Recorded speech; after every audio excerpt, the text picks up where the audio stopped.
Every football fan remembers matches for the goals, the tackles, and the unforgettable moments of victory or defeat. But there is one game, played in an old stadium on the edge of the city, that fans will never forget for a far darker reason. The cameras showed players running, crowds cheering, and history being made. But behind the broadcast, behind what millions saw, something unexplainable was happening.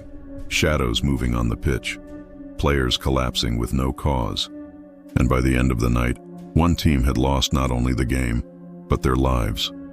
This is not just a story about football. It is about the night the final whistle didn't end the match. It only began the nightmare.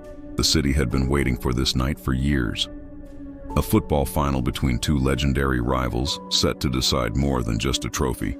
It was about pride, history, and legacy. Fans poured into the stadium in tens of thousands, chanting, waving flags, and setting off flares that painted the night sky red. But beneath the excitement, the stadium itself held a secret.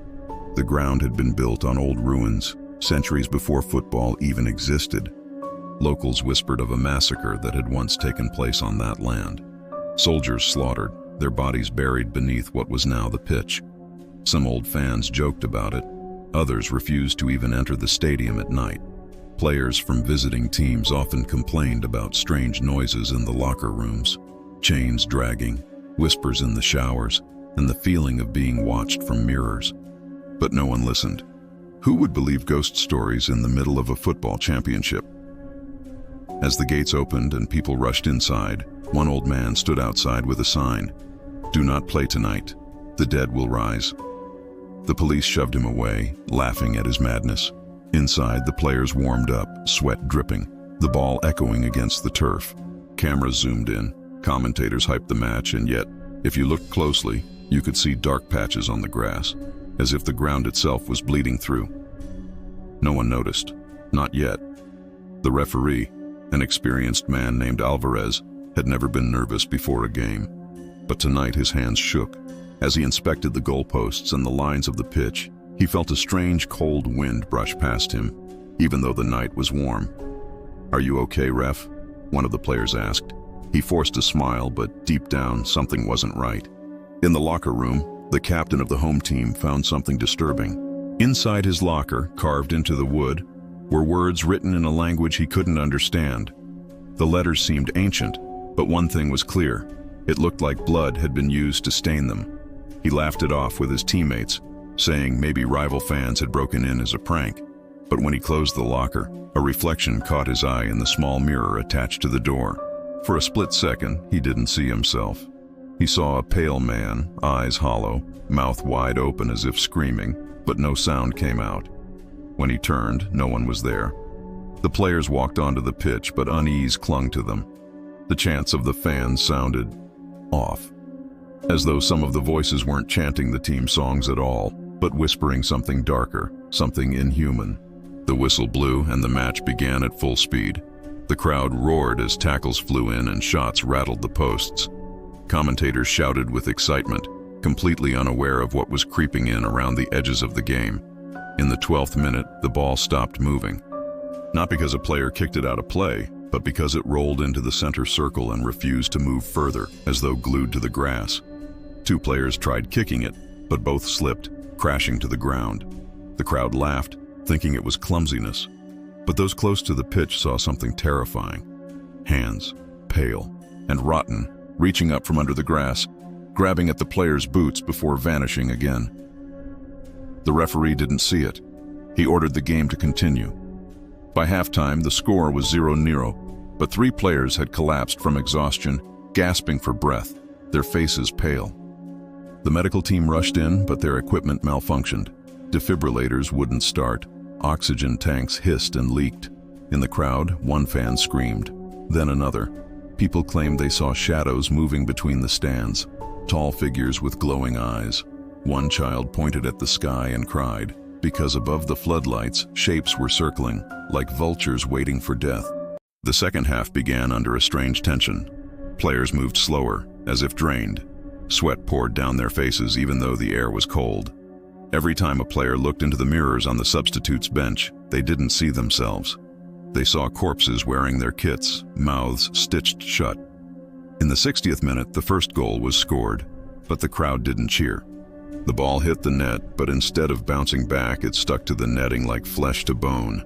When the goalkeeper tried to pull it out, he yanked hard, only for blood to smear across his gloves. The cameras caught everything, but when the footage was replayed on the big screens, it didn't show the ball at all. It showed a severed human head rolling into the goal. The fans screamed, some vomiting, others trying to escape. But the gates had been locked from the outside. Shadows began to spread across the pitch, darker than the floodlight could fight. Players slipped and fell, their bodies twitching. Some claimed they felt something pulling them downward, as if the grass wanted to swallow them whole. The referee blew his whistle desperately, but no sound came out. His whistle had melted into a black lump in his mouth. It happened suddenly. In the 74th minute, a striker broke free and ran toward goal. The crowd rose, waiting for the shot, but just before he kicked the ball, he froze. His eyes widened, his mouth opened, and he let out a scream that echoed through the stadium. He clutched his chest and collapsed. When the medics rushed to him, they found his body ice cold. His heart stopped. But that wasn't the worst part. His face had changed. Where his eyes had been, there were now black holes, dripping with thick liquid. His mouth was twisted into a grin that wasn't his own. The crowd panicked, screaming, pushing, climbing over seats to escape. But no matter how hard they ran, the exits would not open. Some said invisible hands pushed them back into the stands, forcing them to watch. The players stood frozen, staring at their fallen teammate. The referee dropped to his knees, whispering prayers. And then the stadium lights began to flicker, one by one going out. Darkness fell, but the match wasn't over. The nightmare had only begun. Darkness swallowed the stadium. The only light came from flickering phones in the audience, trembling in sweaty hands. But soon, the crowd itself changed. One by one, fans stopped screaming. Their voices dropped into a strange rhythm, a chant no one recognized. It wasn't in any language spoken today. It was older, darker, deeper. The sound echoed, rising like a wave of curses that pressed against the players' ears until blood dripped from them. A mother tried to pull her child close, but when she looked at his face, her blood ran cold. His eyes were glowing red. His mouth was chanting along with the others. He wasn't her child anymore. Thousands of fans stood as one, swaying, chanting, their bodies jerking in unnatural unison. It was no longer a football crowd. It was a congregation. The referee, clutching his melted whistle, fell to the ground. He knew this wasn't a game anymore. It was a ritual. Desperate for safety, a few players sprinted toward the tunnel. They stumbled down the concrete steps into the locker room, slamming the heavy door behind them. But safety didn't come. The lights buzzed overhead and the mirrors on the walls rippled like water. In those reflections, the players didn't see themselves. They saw corpses hanging by ropes, their own jerseys torn and soaked in blood. One brave defender smashed the mirror with his boot, but instead of shattering glass, black liquid sprayed out, soaking his kit. He screamed as his skin began to blister, peeling like burning paper. The captain grabbed the locker door, only to find the same words carved deeper, glowing red now. The blood wasn't dry anymore. It was fresh, dripping to the floor, spelling something clearer. One must die for the game to end. The players realized the truth. They had been trapped in something far beyond sport. Back on the pitch, something worse was happening. One by one, players began to vanish. A midfielder chasing the ball suddenly dissolved into smoke, leaving only his boots behind. A goalkeeper leapt for a save, only to disappear mid-air, his gloves fluttering to the ground. The cameras kept rolling, but the footage showed something different from reality. On the broadcast, the players weren't vanishing.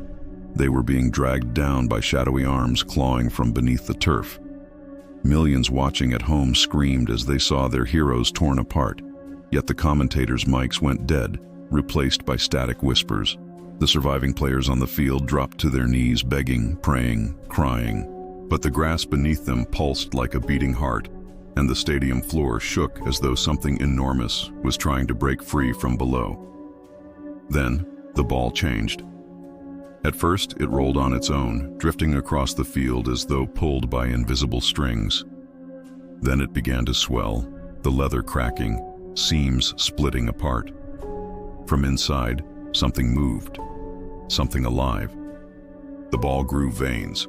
It pulsed, oozing blood onto the pitch. When one terrified defender kicked it in desperation, the ball screamed, a human scream, shrill and endless. The ball rolled toward the dead striker's body, and then it attached itself to him, veins wrapping around his chest, forcing his corpse to its feet like a puppet. The crowd, still chanting in their trance, roared louder. The puppet player, controlled by the ball, began dribbling toward goal. His movements were stiff, bones cracking with every step, but unstoppable. The surviving goalkeeper froze. He couldn't move, couldn't breathe. As the puppet lifted its foot to shoot, its head snapped sideways, locking eyes with him. The mouth split open, unnaturally wide, and whispered, "Play until the end." The ball struck the net, splattering blood across the white fabric. Only a handful of players remained. They stood trembling in the center circle as the possessed puppet and the living ball circled them. The air grew heavy. The floodlights finally exploded, plunging the stadium into near-total blackness. Suddenly, the referee's whistle returned, not in his hand but echoing from the sky. It was shrill, distorted, and endless. The surviving captain fell to his knees. "Please," he begged, "end it." The voice of thousands spoke as one, booming from the possessed crowd. One must die for the rest to live. Tears streamed down the captain's face. He looked at his teammates, then at the fans who were no longer human, then at the corpse puppet still dribbling the bloody ball, and he made a choice. He grabbed the melted whistle still lodged in the referee's mouth and drove it into his own chest. Blood sprayed across the pitch. His body collapsed. The moment his heart stopped, the chanting ceased.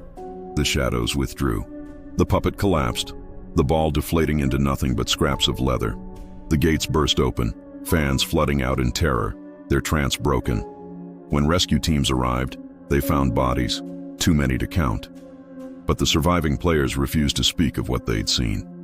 To this day, no one knows the full truth of what happened in that match. The stadium was shut down, abandoned, left to rot. But sometimes, on silent nights, neighbors claim they hear the faint echo of a whistle and a ball rolling across the empty pitch. And if you look closely through the broken gates, you might still see the shadows, waiting for the next game to begin.